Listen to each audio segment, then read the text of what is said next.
కవిత target ఆ ఇద్దరేనా? ఇక final లెక్కలు తేలిపోయినట్టేనా? తండ్రి దేవుడు అన్నకు జాగ్రత్త అంటూ సూచనలు. హరీష్ రావు సంతోష్ రావు మీద తీవ్ర ఆరోపణలు. అయితే పిక్చర్ క్లియర్ అయిపోయినట్టేనా?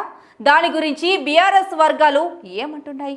వాళ్ళిద్దరినీ టార్గెట్ చేయబోయే కవిత ఏకంగా పార్టీనే ముంచేస్తారన్న వాదన సంగతి ఏంటి? Let's watch this story. ఉద్యమ పార్టీగా పుట్టినప్పటి నుంచి 10 ఏళ్లు అధికారంలో ఉండేదాకా బీఆర్ఎస్ ఎన్నో ఆటుపోట్లను ఎదుర్కొని ఉండవచ్చు, కానీ ఇప్పుడు తగులుతున్న మాస్టర్ స్ట్రోక్స్ మాత్రం పార్టీ చరిత్రలో ఎప్పటికీ మర్చిపోలేని విధంగా ఉంటాయంటున్నారు పొలిటికల్ పండిట్స్.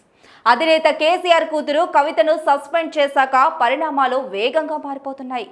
అయితే పార్టీనే తనను వద్దనుకున్నప్పుడు దాని నుంచి వచ్చిన ఎమ్మెల్సీ పదవి మాత్రం నాకెందుకంటూ ఆ పోస్టుకు బీఆర్ఎస్ ప్రాథమిక సభ్యత్వానికి కూడా రాజీనామా చేశారు కవిత.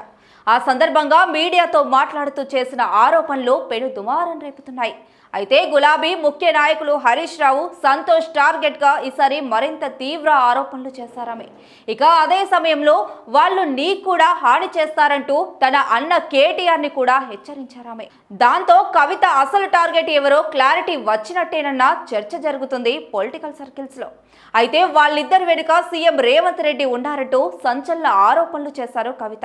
ఢిల్లీ నుంచి హైదరాబాద్ వచ్చే విమానంలో హరీష్ రావు రేవంత్ రెడ్డి కలిసి ప్రయాణం చేశాకే పరిస్థితులు మారడం మొదలైందంటూ కలకలం రేపారు కవిత. అయితే వెంటనే కౌంటర్ ఇచ్చేశారు సీఎం. వాళ్ళు ఒకళ్ళ మీద ఒకరు యాసిడ్ పోసుకుంటూ మధ్యలో మమ్మల్ని ఎందుకు లాగుతారు, మాకేం సంబంధం లేదని క్లారిటీ ఇచ్చేశారాయన. అది వేరే సంగతి. కానీ ఇక్కడ కవిత టార్గెట్ మాత్రం హరీష్ సంతోషేనన్న పూర్తి క్లారిటీ వచ్చిందని మాట్లాడుకుంటున్నాయి బీఆర్ఎస్ వర్గాలు. అదే సమయంలో చాలా జాగ్రత్తలు కూడా తీసుకుంటున్నట్టు అంచనా వేస్తున్నారు పొలిటికల్ పండిట్స్.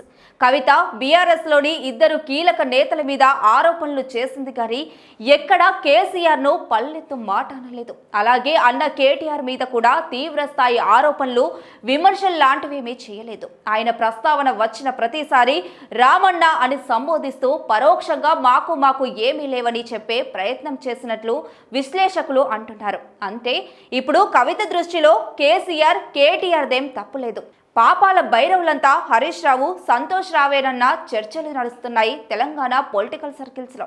గతంలో నేరేళ్ల ఘటనలో సంతోష్ రావు కేటీఆర్ ఇరికించే ప్రయత్నం చేశారని కూడా చెప్పుకొచ్చారామె.